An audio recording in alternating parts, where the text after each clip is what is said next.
എപ്പോക്സിയുടെ 4 episode സീരീസിലെ 4ാമത്തെ എപ്പിസോഡാണിത്. ഇന്ന് നമ്മൾ ഇവിടെ ഡിസ്കസ് ചെയ്യാൻ പോകുന്നത് എല്ലാ പ്രിക്കോഷൻസും എടുത്തു കഴിഞ്ഞ് ടൈലിട്ട് ഒരു 3 മാസം മുതൽ 6 മാസം കഴിയുമ്പോഴത്തേക്ക് ടൈൽസിന്റെ ഈ ജോയിന്റ്സിന്റെ 2 സൈഡും ഇങ്ങനെ ഒരു 3 ഇഞ്ച് വീതിക്ക് ഒരു അഴുക്ക് തെളിഞ്ഞു വരുന്നു. അതായത് എത്ര ക്ലീൻ ചെയ്തിട്ടും ഈ അഴുക്ക് അവിടുന്ന് മാറുന്നില്ല എന്നുള്ള ഒരു അവസ്ഥ. ഇത് എപ്പോക്സിക്കകത്ത് വരാവുന്ന ഏറ്റവും കോമൺ പ്രോബ്ലം ആണ്. മിക്ക വീടുകളിലും ഇതുമായിട്ട് സഫർ ചെയ്യുന്നതാണ്. 6x4 പോലത്തെ വലിയ ടൈൽ ഇട്ടാലും 160-80 പോലത്തെ വലിയ ടൈൽ, ഈവൻ 4x2, 2x2 പോലത്തെ ചെറിയ ടൈൽ ഇട്ടാലും എല്ലായിടത്തും വരാവുന്ന ഒരു പ്രോബ്ലം ആണ്. പലരും ഈ എപ്പിസോഡ് കണ്ടുകൊണ്ടിരിക്കുന്നവർ ഇത് ഓൾറെഡി അനുഭവിച്ചിട്ടുണ്ട്. അല്ലെങ്കിൽ ഇങ്ങനെ വന്ന കസ്റ്റമേഴ്സ് ഇതിന്റെ സൊല്യൂഷൻ തേടി വരുമ്പോൾ ഒരുപക്ഷെ ഈ വീഡിയോയിലേക്ക് എത്തുമായിരിക്കും. ഒരിക്കലും ഒരു വീട്ടിനും വരരുത് എന്ന് പ്രാർത്ഥിക്കുന്ന ആൾക്കാരാണ് ഞങ്ങൾ ഈ ഇഷ്യൂ. കാരണം ഈ ഇഷ്യൂ അത്രയും കാരണം ഇതൊരു ട്രോമാറ്റിക് എക്സ്പീരിയൻസ് ആണ്. ഇതിനൊരു സൊല്യൂഷൻ കണ്ടെത്തുന്നിടം വരെ കസ്റ്റമേഴ്സിന് ഉണ്ടാവുന്ന വിഷമം ഞങ്ങൾ നേരിട്ട് പല കസ്റ്റമേഴ്സിന്റെ ഫേസിലും മനസ്സിലും ഞങ്ങൾ അത് കണ്ടിട്ടുണ്ട്. അതുകൊണ്ട് ഇനി ആരും അതിനകത്ത് പേടിക്കേണ്ട. കാരണം അപ്പോക്സി കൊണ്ടുണ്ടാവുന്ന ഏതൊരു ടൈപ്പ് കറയും നമുക്ക് വളരെ ഈസിലി ക്ലീൻ ചെയ്യാൻ പറ്റും. ഇതിനെക്കുറിച്ചുള്ള ഒരു നോഹൗ അല്ലെങ്കിൽ ഇതിനെക്കുറിച്ചുള്ള അറിവിന്റെ കുറവേ ഇപ്പം മാർക്കറ്റിലുള്ളൂ. അപ്പോൾ ഇതുപോലത്തെ വീഡിയോസ്, ഈ വീഡിയോ ഇതിന് മുമ്പ് ചെയ്ത വീഡിയോ, ഇതേപോലെ മറ്റ് യൂട്യൂബേഴ്സും ചെയ്യുന്ന വീഡിയോസ് ഇനി കൂടി വരും. ഇത് വളരെ കോമൺ നോളജ് ആവും. സോ ഒട്ടും പേടിക്കേണ്ട. എന്ന് നമുക്ക് എങ്ങനെയാണ് ഇത് ഉണ്ടാവുന്നത്, എങ്ങനെ ഇത് ക്ലീൻ ചെയ്യാൻ പറ്റും, ഈ 2 കാര്യം വളരെ സിമ്പിൾ ആയിട്ട് 5 മിനിറ്റ്സ് കൊണ്ട് പറയും. അതുകൊണ്ട് ഈ വീഡിയോ സ്കിപ്പ് ചെയ്യേണ്ട, ഫുൾ വീഡിയോ കാണുക. അതേപോലെ നിങ്ങളുടെ വീട്ടിൽ അല്ലെങ്കിൽ ഫ്രണ്ട് സർക്കിളിൽ ആരെങ്കിലും വീട് വെക്കുന്നുണ്ടെങ്കിൽ ഡെഫിനറ്റ്ലി ഈ ചാനൽ അവർക്ക് സബ്സ്ക്രൈബ് ചെയ്യാൻ പറയുക അവരോട്. കാരണം ടൈലിങ്ങിനെ കുറിച്ചും ഗ്രൗട്ടിങ്ങിനെ കുറിച്ചും അഡ്ഹസീവ്സിനെ കുറിച്ചും ഒരുപാട് ഇൻഫർമേഷൻ ഇതിനകത്തുണ്ട്. ഇത് വളരെയധികം അവർക്ക് ഉപകരിക്കും. പക്ഷേ അവർ ഇത് സമയത്തിന് മുമ്പേ കാണണം, സമയം കഴിഞ്ഞിട്ടല്ല കാണേണ്ടത്. So let's get into the episode. ഈ കറ അല്ലെങ്കിൽ എപ്പോക്സിയുടെ കറ എങ്ങനെയാണ് ടൈലിൽ ഉണ്ടാവുന്നത് നമുക്ക് ആദ്യം നോക്കാം. സോ നമുക്ക് ഇതിന്റെ പ്രോസസ്സിലേക്ക് തിരിച്ചു പോകാം. നമ്മുടെ എപ്പിസോഡ് നമ്പർ 2 നമ്മൾ ക്ലിയർലി പറയുന്നുണ്ട് ഇതിന്റെ പ്രോസസ്സ് എന്താ. നമുക്ക് ഫസ്റ്റ് ഫില്ലിംഗ് എന്ന് പറഞ്ഞൊരു സംഭവമുണ്ട്. അപ്പോൾ ഇതാണ് ഗ്രേ കളറിലെ ടൈല. ഒബ്വിയസ്ലി ഇതിനകത്ത് നമ്മൾ ഇടാൻ ഉദ്ദേശിക്കുന്ന ഒരു ലൈറ്റ് ഗ്രേ കളറിലെ ഗ്രൗട്ട് ആണെങ്കിൽ, ഈ വീഡിയോ കണ്ടിട്ടുള്ളവരാണെങ്കിൽ അവർ അതിനകത്ത് വൈറ്റ് സിമെന്റ് വെച്ച് ഇതിനകത്ത് ഗ്രൗട്ടിങ് ചെയ്യിക്കത്തുള്ളൂ. അപ്പോൾ വൈറ്റ് സിമെന്റ് വെച്ച് ഫസ്റ്റ് ഗ്രൗട്ടിങ് ചെയ്ത്, ഫസ്റ്റ് ഗ്രൗട്ടിങ് ചെയ്യുന്ന ഒരു പ്രോസസ്സ് എന്ന് വെച്ചാൽ ഇവിടുന്ന് മിക്സ് ചെയ്ത ഗ്രൗട്ട് എടുത്ത് ഇങ്ങനെ ഫില്ല് ചെയ്ത് വന്നിട്ട് ഇതിങ്ങനെ ഒന്ന് വടിച്ചെടുക്കും. ഇതിങ്ങനെ ഫില്ല് ചെയ്ത് വടിച്ചെടുക്കും. അപ്പോൾ നിങ്ങൾക്ക് കാണാം ഈ ഒരു ക്രെഡിറ്റ് കാർഡിന്റെ സൈസിന്റെ ഈ ലൈനിന്റെ മേളിലോട്ടും താഴോട്ടും കിടക്കുന്ന ഈ 2 ഇഞ്ച് സ്പേസ്, ഈ സ്പേസിൽ ഈ വടിക്കുന്നത് നമ്മൾ ശരിക്കും ഇതിനകത്തിട്ട സിമെന്റ് ആണ് ഈ വടിച്ചെടുക്കുന്നത്. നമുക്കിത് ഒറ്റ നോട്ടത്തിൽ തോന്നും ഇത് ക്ലീൻ ആയി. പക്ഷെ ശരിക്കും അതിന്റെ ചെറിയൊരു പാട ഈ ഒരു ക്രെഡിറ്റ് കാർഡിന്റെ വീതിക്ക് ഈ ലൈനിന്റെ അപ്പുറവും ഇപ്പുറവും കിടക്കും. ഈ പാട അവിടെ കിടക്കുന്നത് നമ്മൾ പ്രോപ്പർലി ക്ലീൻ ചെയ്യണം. അതായത് നോർമലി ഈ ഫസ്റ്റ് ഇടുന്നതിന്റെ പാട എല്ലാവരും ക്ലീൻ ചെയ്യുന്ന ഒരു കോട്ടൺ വേസ്റ്റ് കയ്യിലെടുത്തിട്ട് കോട്ടൺ വേസ്റ്റ് വെച്ച് ഇങ്ങനെ തുടച്ച് പോകത്തേ ഉള്ളൂ. കോട്ടൺ വേസ്റ്റ് തുടയ്ക്കുമ്പം വീണ്ടും അത് ക്ലീൻ ആവുമെങ്കിലും ഒരു നേരിയ ഒരു പാട അവിടെ കിടക്കും. ഇവനാണ് പിന്നീട് എപ്പോക്സി ഇടുമ്പോൾ വില്ലനായിട്ട് വരുന്നത്. അപ്പം ഇത് നമ്മൾ ചെയ്ത് ഫസ്റ്റ് ഇട്ടിട്ട് കഴിഞ്ഞിട്ട് നമ്മൾ ഇതേപോലെ ഒരു സ്പേസർ എടുക്കും. ഇപ്പം ഫുൾ കട്ട് ചെയ്തേക്കുക.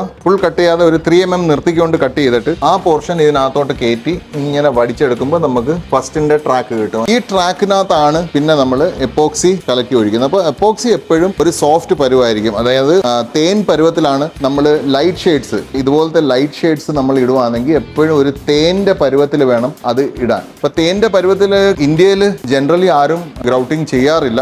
അത് കുറച്ചുകൂടി ഒരു വെസ്റ്റേൺ ടെക്നീക്കാണ്. അത് കുറച്ചുകൂടി ഹൈ ക്വാളിറ്റി റിസൾട്ട് കിട്ടാനുള്ള ഒരു ടെക്നീക്കാണ്. ആ കെമിക്കൽസ് ഇവിടെ അവൈലബിൾ ആണ്. പക്ഷേ ഈ തേൻ പരുവത്തിൽ ചെയ്ത് നമ്മുടെ വർക്കേഴ്സ് ശീലിച്ചിട്ടില്ല.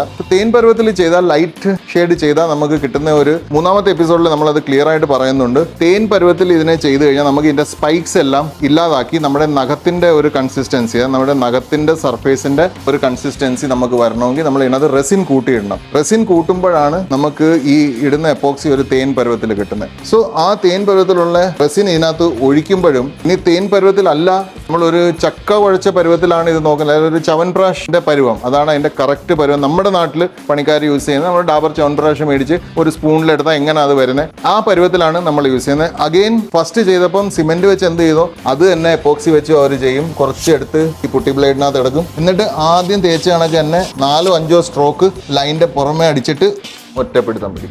ഇത് ത്രൂ ഔട്ട് ദി ഹൗസ്, വീട്ടിൽ എവിടെയൊക്കെ വർക്കുണ്ടോ അവിടെ എല്ലാം ഇങ്ങനെ തന്നെ ചെയ്തു പോകും. അന്നേരം ഇവിടെ സംഭവിക്കുന്നത് വെച്ചാൽ ഗ്രൗട്ടിൽ എങ്ങനെ ഒരു ഫിലിം ഇവിടെ ബാലൻസ് നിന്നോ ഒറിജിനൽ, അതേപോലെ ഇനി എപ്പോക്സിയുടെ ഒരു ഫിലിം കൂടെ ഇതിന്റെ പുറത്ത് നമ്മൾ പുരട്ടി കൊടുത്തു. ഇനി ഇത് കഴിഞ്ഞ് ഒരു 20 മിനിറ്റ്സ് കഴിഞ്ഞ് സെറ്റിംഗ് സ്റ്റാർട്ട് ചെയ്യുമ്പോൾ സോപ്പ് വെള്ളം ഇട്ട് ചെറിയ സർക്കുലർ രീതിയിൽ ഇവർ ഇത് ക്ലീൻ ചെയ്യും. ഈ ക്ലീൻ ചെയ്ത് എടുക്കുമ്പം ശരിക്കും എപ്പോക്സി 90% പോട്ടെ, ഒരു 95% എപ്പോക്സി ക്ലീൻ ആയി പോവും. പക്ഷേ ഈ ബാക്കി അവിടെ ഇരിക്കുന്ന 5% അത് ഒരു ഫിലിമായിട്ടാണ് ഇവിടെ ഇരിക്കുന്നത്. ഈ ഫിലിം ഇരിക്കുന്ന എന്തിന്റെ പുറത്താണ്? ആദ്യം ഇട്ട സിമെന്റ് ഗ്രൗട്ടിന്റെ പുറത്താണ് ഇത് ഇരിക്കുന്നത്. അപ്പൊ ഇനി സിമെന്റ് ടൈലിനകത്ത് പറ്റി പിടിച്ചിരുന്ന അതിന്റെ പുറത്ത് പറ്റിയ സിമെന്റിന്റെ പുറത്ത് ഇനി എപ്പോക്സിയുടെ ഒരു ഫിലിം കൂടെ പറ്റിയിരിപ്പുണ്ട്. ഈ ഫിലിമിന്റെ കനം വളരെ ലോ ആണ്, അതിന്റെ ട്രാൻസ്പെറൻസി ഭയങ്കര ഹൈ ആണ്. ഏത് കളർ വെച്ച് നിങ്ങൾ ചെയ്താലും നിങ്ങൾക്ക് ഇത് കണ്ടുപിടിക്കാൻ പറ്റത്തില്ല. പണിക്കാർ അവരുടെ ജോലി നന്നായിട്ട് ചെയ്ത് ഈ റബ്ബിംഗ് കറക്റ്റ് ആയിട്ട് ചെയ്ത് ലാസ്റ്റിൽ ഇവർ വിരൽ വെച്ച് ഓടിക്കുമ്പോൾ നമുക്ക് സ്റ്റീൽ പാത്രത്തിനകത്ത് കേൾക്കുന്ന പോലത്തെ ഒരു സൗണ്ട് പോളിഷ് ടൈൽ ആണെങ്കിൽ കേൾക്കാം.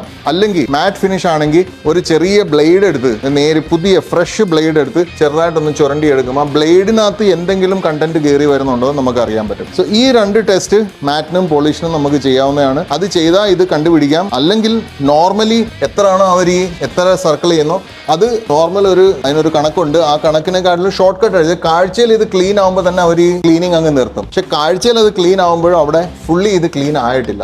സോ ആ നോർമൽ എത്രയാണോ പണ്ട് മുതലേ അവർ ശീലിച്ച് വന്നേക്കുന്നത് അത്രയും കൈക്ക് ഇച്ചിരി വേദന എടുത്താലും ഇതിനെ നല്ല രീതിയിൽ വളരെ പതുക്കെ മൾട്ടിപ്പിൾ ടൈംസ് എടുത്ത് ഈ സ്പോഞ്ചിന്റെ അറ്റത്ത് ആ ടൈൽ ക്ലീൻ ആയെന്ന ഒരു സെൻസ് അവർക്ക് വരും നല്ല പണിക്കാർക്ക്. അത്രേ അത് നിർത്താവും. സോ അങ്ങനെ നിർത്താത്ത വശം എന്തോ പറ്റുന്നത് വെച്ചാൽ കാഴ്ചയിൽ ഇത് ക്ലീൻ ആയിരിക്കും. നമ്മൾ ഇതെല്ലാം കഴിഞ്ഞാൽ ഒരു പൈസ മേടിച്ചു പോകും. ഒരു 3 മാസം കഴിയുമ്പം പതുക്കെ ഈ ടൈലിന്റെ ഈ അറ്റങ്ങൾ ജോയിന്റുകൾ കറ കാണിച്ചു തുടങ്ങും. 6 മാസമൊക്കെ കഴിയുമ്പോഴത്തേക്ക് അത് വളരെയധികം രൂക്ഷമാവും. വീട്ടിൽ ആൾക്കാരെ അല്ലെങ്കിൽ ഗസ്റ്റിനെ വീട്ടിൽ കൊണ്ടുവരാൻ പറ്റാത്ത അവസ്ഥയാവും. വീട്ടുകാരുടെ മുമ്പിൽ തന്നെ മറ്റു ബന്ധുക്കൾ വേറെ കടയിൽ നിന്ന് ടൈല് മേടിക്കാൻ പറഞ്ഞ ബന്ധുക്കാർ കാണും. അല്ലെങ്കിൽ കോൺട്രാക്ടർ പറഞ്ഞ കടയിൽ നല്ലായിരിക്കും നമ്മൾ മേടിച്ചത്. അപ്പോൾ കോൺട്രാക്ടർ ഇടയ്ക്ക് കയറി വന്ന് ഇത് കണ്ടിട്ട് പറയാൻ കണ്ടോ ആ ടൈലിന്റെ കുഴപ്പമായിരുന്നു. അങ്ങനെ ഇത് ഏതൊക്കെ രീതിയിൽ കസ്റ്റമേഴ്സിന് മാനസിക വേദന ഉണ്ടാക്കുമെന്ന് നമുക്ക് പറഞ്ഞറിയിക്കാൻ പറ്റത്തില്ല. ഇത് കാണുന്നത് നിങ്ങളുടെ വീട്ടിൽ ഇതുപോലെ എന്തെങ്കിലും ഉണ്ടെങ്കിൽ നിങ്ങൾ പേടിക്കേണ്ട. ഇനി നമ്മൾ പറയാൻ പോകുന്നത് അത് എങ്ങനെ ക്ലീൻ ചെയ്യണമെന്നാണ്. സോ ഇത് കജാരിയുടെ ഗ്രസ് ബോണ്ടിന്റെ ടൈൽ ക്ലീനർ ആണ്. ഇതിന്റെ വില 200 രൂപയ്ക്ക് താഴെ ഉള്ളു. ഏകദേശം 1 ലിറ്റർ ഉണ്ട്. സോ 1 ലിറ്റർ സാധനം 170 രൂപ. ഏകദേശം നിങ്ങളുടെ ഒരു ഹോൾ മൊത്തം ക്ലീൻ ചെയ്യാൻ ഈ പറഞ്ഞ കറ നിങ്ങളുടെ അവിടെ ഉണ്ടെങ്കിൽ ഒരു ഹോൾ ഒരു 500-600 സ്ക്വയർ ഫീറ്റ് ചെയ്യാൻ ഒരു പക്ഷേ ഈ ഒരു ബോട്ടിൽ മതിയായിരിക്കും. 200 രൂപയുടെ ബോട്ടിലാ ഐ തിങ്ക്. പക്ഷേ ഇനി ഇത് 2-3 മേടിക്കേണ്ടി വന്നാലും അത് ഇട്ട കോസ്റ്റ് അല്ലെങ്കിൽ നമ്മുടെ ടൈലിന്റെ കോസ്റ്റും എപ്പോക്സിയുടെ കോസ്റ്റും ലേബറും വെച്ച് നോക്കുമ്പോൾ ഒന്നുമല്ല. സോ ഒന്നും പേടിക്കേണ്ട. നിങ്ങൾ ഏത് കടയിൽ പോയി ഇതിപ്പം ഗ്രസ് ബോണ്ടിന്റെ ഏതൊരു ബ്രാൻഡിന്റെയും ടൈൽ ക്ലീനർ നിങ്ങൾക്ക് മേടിക്കാം. ലാറ്റിക്രേറ്റിന്റെ ടൈൽ ക്ലീനർ മേടിക്കാം, റോഫിന്റെ ടൈൽ ക്ലീനർ മേടിക്കാം, ഗ്രസ് ബോണ്ടിന്റെ മേടിക്കാം, ചിലപ്പോൾ സൊമാനിക്ക് കാണും, സെറായിക്ക് കാണും. ഏത് മേടിച്ചോ ഇതിനകത്ത് ഒരു 3-4 തുള്ളി ഒരു സ്ഥലത്ത് ഇടുക. കോട്ടൺ വേസ്റ്റ് കയ്യിൽ വെക്കണം. കോട്ടൺ വേസ്റ്റിന്റെ പേര് കോട്ടൺ വേസ്റ്റ് ആണെങ്കിലും അതിനകത്ത് നല്ലൊരു ശതമാനം പോളിയസ്റ്റർ കണ്ടന്റ് ഉണ്ട്. അപ്പൊ അതിന്റെ ഉപയോഗം ഇവിടെ എന്താന്ന് വെച്ചാൽ ഈ ഇടുന്ന 4 തുള്ളി നമ്മൾ കോട്ടൺ വേസ്റ്റ് വെച്ച് നമ്മൾ ഇങ്ങനെ പുരട്ടുമ്പോൾ നമുക്ക് ഇതൊരു ഏകദേശം 1 അടി വരെ ഈ 4 തുള്ളി വെച്ച് നമുക്ക് ഇതിനെ കൊണ്ടുപോകാൻ പറ്റും. ഇനി നമ്മൾ ചെയ്യേണ്ടതെന്ന് വെച്ചാൽ ഈ സൊല്യൂഷൻ, അതായത് ഇത് ആസിഡ് ബേസ്ഡ് ക്ലീനർ ആണ്. അപ്പൊ ഈ ആസിഡ് ബേസ്ഡ് ക്ലീനർ ഞാൻ 4 തുള്ളി എന്ന് പറഞ്ഞാൽ നിങ്ങൾ ഒരു 8 തുള്ളി ഇട്ടാലും കുഴപ്പമില്ല, സ്വല്പം കൂടിയാലും കുഴപ്പമില്ല. ഈ ഫിലിം എല്ലായിടത്തും ആക്കണം. അഴുക്ക് പിടിക്കുന്ന ആ പ്രതലം ഈ ആസിഡിനെയും പിടിക്കും. എന്നിട്ട് നിങ്ങൾ ഒരു 10 മിനിറ്റ് വെയിറ്റ് ചെയ്യുക. ഈ 10 മിനിറ്റ് കൊണ്ട് എന്തോ സംഭവിക്കുന്നത് വെച്ചാൽ ഈ ആസിഡ് അവിടെ ഇരിക്കുന്ന ഈ സിമെന്റിന്റെയും ഇപ്പോക്സിയുടെയും ബോണ്ടിങ്ങിനെ പതുക്കെ ബ്രേക്ക് ആക്കും, അല്ലെങ്കിൽ അതിനെ വീക്ക് ആക്കും. ഇനി അത് കഴിഞ്ഞിട്ട് ഒരു 10 മിനിറ്റ് കഴിഞ്ഞ് അതേ കോട്ടൺ വേസ്റ്റ് വെച്ച് ഈ ഭാഗത്ത് വെച്ച് ഈ കൈപ്പത്തിയുടെ ഈ ബോട്ടം ഭാഗം വെച്ച് നല്ല രീതിയിൽ അമർത്തി പതുക്കെ സർക്കുലർ മോഷനിൽ നിങ്ങൾ ഒരു പ്രാവശ്യം ക്ലീൻ ചെയ്യുക. ഒരു 2-3 പ്രാവശ്യം കോട്ടൺ വേസ്റ്റ് കയ്യിലെടുത്തിട്ട് നീളത്തിലും ചെയ്യുക, ഒന്നുകൂടെ റൗണ്ടായിട്ട് ചെയ്യുക. നിങ്ങൾക്ക് ഇവിടുത്തെ കറയും ഇവിടുത്തെ കറയുടെ ഇടയ്ക്ക് ക്ലിയർ ആയിട്ട് ഒരടി സ്പേസ് നിങ്ങൾക്ക് ക്ലീൻ ആയിട്ട് കാണാൻ പറ്റും. ഇനി ഈ സർഫേസ് അല്ലെങ്കിൽ അതിനകത്ത് പിടിച്ചിരിക്കുന്ന എപ്പോക്സി കുറച്ചുകൂടെ ഹാർഡായിട്ടാണ് പിടിച്ചേക്കുന്നത്. കളർ കുറച്ചുകൂടെ സ്ട്രോങ് ആണ്. അപ്പോൾ കളറും എടുത്ത് കാണിക്കുന്നുണ്ട്. അങ്ങനത്തെ ഒരു അവസ്ഥയാണെങ്കിൽ നിങ്ങൾ ഇതിന് മേളിൽ ശരിക്കും എപ്പോക്സി ഹെയ്സ് റിമൂവർ എന്ന് പറയുന്ന ഒരു പ്രൊഡക്റ്റ് ഉണ്ട്. ഇപ്പൊ സോൾഡ് ഔട്ട് ആയതുകൊണ്ട് ഈ വീഡിയോയിൽ കാണിക്കാൻ പറ്റത്തില്ല. പക്ഷേ ഇതിനു മുമ്പ് വീഡിയോ ചെയ്തിട്ടുണ്ട്. സോ അതിന്റെ പേര് ലാറ്റിക്രേറ്റിന്റെ ഹെയ്സ് റിമൂവർ എന്ന ഒരു പ്രൊഡക്റ്റ് ആണ്. 1 ലിറ്റർ ആണ്. ശരാശരി 3000 രൂപ വിലയാണ് 1 ലിറ്ററിന്. ഇതിന് 200 രൂപ ഉള്ളൂ, പക്ഷേ അതിന് 3000 രൂപ. അതെന്താ ചെയ്യുന്നത് വെച്ചാൽ അതിന്റെ ബോണ്ട് പൊട്ടിക്കുന്ന കപ്പാസിറ്റി കുറച്ചുകൂടെ നല്ലതാണ്. മാർക്കറ്റിൽ നിന്ന് ഒരിക്കലും സിമെന്റ് ക്ലീനർ വെച്ച് ഈ വർക്ക് ചെയ്യരുത്. കാരണം സിമെന്റ് ക്ലീനർ സ്ട്രോങ് ആസിഡ് ആണ്. സിമെന്റ് ക്ലീനർ നിങ്ങളുടെ ടൈലിന്റെ സർഫേസിനെ നശിപ്പിക്കും. അതൊരിക്കലും ചെയ്യരുത്. എപ്പോഴും ടൈൽ ക്ലീനർ, ഒരു ടൈൽ കമ്പനി ഇറക്കുന്ന ടൈൽ ക്ലീനർ വെച്ച് തന്നെ എപ്പോഴും ഇത് പെർഫോം ചെയ്യണം. ഇതിൽ ആയില്ലെങ്കിൽ നിങ്ങൾ എപ്പോക്സി ഹെയ്സ് റിമൂവർ ലാറ്റിക്രേറ്റിന്റെ അതും എടുത്ത് നിങ്ങൾക്ക് ചെയ്യാം. അത് കുറച്ചുകൂടെ കോസ്റ്റ്ലിയാണ്, കുറച്ചുകൂടെ ബെറ്റർ പ്രൊഡക്റ്റാണ്. ഇതെല്ലാം ചെയ്ത് നിങ്ങൾക്ക് ചെയ്യാം. അല്ലെങ്കിൽ ടൈൽ ക്ലീൻ ചെയ്യാൻ നിങ്ങൾ ചെയ്ത് ഓക്കെ ഇത് ക്ലിയർ ആയി, ഇനി ഇത് ബാക്കി ചെയ്യാൻ നിങ്ങൾ വിളിപ്പിക്കേണ്ട. ഒരിക്കലും ടൈൽ ക്ലീനർ അല്ലെങ്കിൽ എപ്പോക്സി ഇടുന്ന ആൾക്കാരെ ഇത് ക്ലീൻ ചെയ്യാൻ വിളിപ്പിക്കരുത്. ഈ വർക്ക് ചെയ്യാൻ ഏറ്റവും പെർഫെക്റ്റ് ആൾക്കാർ പെയിന്റേഴ്സ് ആണ്. കാരണം പെയിന്റേഴ്സിന്റെ ബേസിക് വർക്കിനകത്ത് തന്നെ പെയിന്റിംഗ് എല്ലാം ചെയ്ത് കഴിഞ്ഞ് ഫ്ലോർ ക്ലീൻ ചെയ്യുന്ന ഒരു പ്രാക്ടീസ് അവർക്കുണ്ട്. സോ അവർക്ക് ഇതിന്റെ ഒരു നാക്ക് ഉണ്ട്. എന്തെങ്കിലും ഇഷ്യൂ ഉണ്ടെങ്കിൽ നിങ്ങൾ ഒരു നല്ലൊരു പെയിന്ററിനെ വിളിക്കുക. അവരുടെ അടുത്ത് ഈ പ്രോസസ്സ് മനസ്സിലാക്കി കൊടുക്കുക, അല്ലെങ്കിൽ വീഡിയോ കാണിച്ചു കൊടുക്കുക, ഈ കെമിക്കൽ അവർക്ക് മേടിച്ചു കൊടുക്കുക. ഇത് ചെയ്ത് കഴിഞ്ഞാൽ അവർ നല്ല വൃത്തിയായിട്ട് ഇത് ക്ലീൻ ചെയ്ത് തരും. ഇത് ക്ലീൻ ചെയ്ത് കഴിഞ്ഞാൽ ഇത് വീണ്ടും വരുമോ എന്നുള്ളൊരു ചോദ്യം മിക്ക കസ്റ്റമേഴ്സും ഉന്നയിക്കാറുണ്ട്. പക്ഷേ ഇല്ല, ഒരു പ്രാവശ്യം ഈ ക്ലീനിങ് ചെയ്ത് കഴിഞ്ഞാൽ പിന്നെ ഈ കറ ഒരിക്കലും ടൈലിൽ സർഫേസ് ചെയ്തില്ല. നിങ്ങൾ ധൈര്യമായിട്ട് നിങ്ങൾക്ക് ഈ പ്രോസസ്സുമായിട്ട് മുമ്പോട്ട് പോകാം. സോ എപ്പോക്സിയുടെ കറ നിങ്ങളുടെ ഫ്ലോറിൽ കാണുന്നുണ്ടെങ്കിൽ ഇനി വിഷമിക്കേണ്ട കാര്യമില്ല. വളരെ ഈസി ആയിട്ട് ഇത് ക്ലീൻ ചെയ്യാൻ പറ്റും. ചിലപ്പോൾ ഈസി ആയിരിക്കത്തില്ല, കുറച്ച് ഡിഫിക്കൽട്ട് ആണെങ്കിൽ ഡിഫിക്കൽട്ടിയോടെ ക്ലീൻ ചെയ്യാം. പക്ഷേ അൾട്ടിമേറ്റ്ലി അത് ക്ലീൻ ആവും. ആയി കഴിഞ്ഞാൽ ഈ കറ തിരിച്ച് വരികയില്ല. സോ ഐ ഹോപ്പ് ഈ 4 എപ്പിസോഡിന്റെ ഈ ഒരു സീരീസ് നിങ്ങൾക്ക് ഇഷ്ടപ്പെട്ടു. എല്ലാവരും കണ്ടവരെല്ലാവരും സബ്സ്ക്രൈബ് ചെയ്തിട്ടുണ്ടെന്ന് പ്രതീക്ഷിക്കുന്നു. ഞങ്ങളുടെ സബ്സ്ക്രിപ്ഷൻ 10,000-ലേക്ക് ഞങ്ങൾ കൊണ്ടുപോയിക്കൊണ്ടിരിക്കുകയാണ്. എത്രയും പെട്ടെന്ന് ഞങ്ങൾ 10,000-ലേക്ക് എത്തുന്നോ അത്രയും കൂടുതൽ കണ്ടന്റ് ഞങ്ങൾക്ക് നിങ്ങൾക്ക് വേണ്ടി കൊണ്ടുവരാൻ പറ്റും. സോ എവി ടൈൽസ് ആൻഡ് സാനിറ്ററിന് അമിതാണ്. അടുത്ത എപ്പിസോഡ് നമ്മൾ വേറൊരു നല്ലൊരു പ്രൊഡക്റ്റോ അല്ലെങ്കിൽ ഇതേപോലെ ലേയിങ്ങും ആപ്ലിക്കേഷൻ ടിപ്സോ ആയിട്ട് വരാം. ലൈക്സ് ആൻഡ് കമന്റ്സിന് ഞങ്ങൾ കാത്തിരിക്കും. ഇതുവരെ തന്ന സപ്പോർട്ടിന് വീണ്ടും thanks. Take care and have A good day.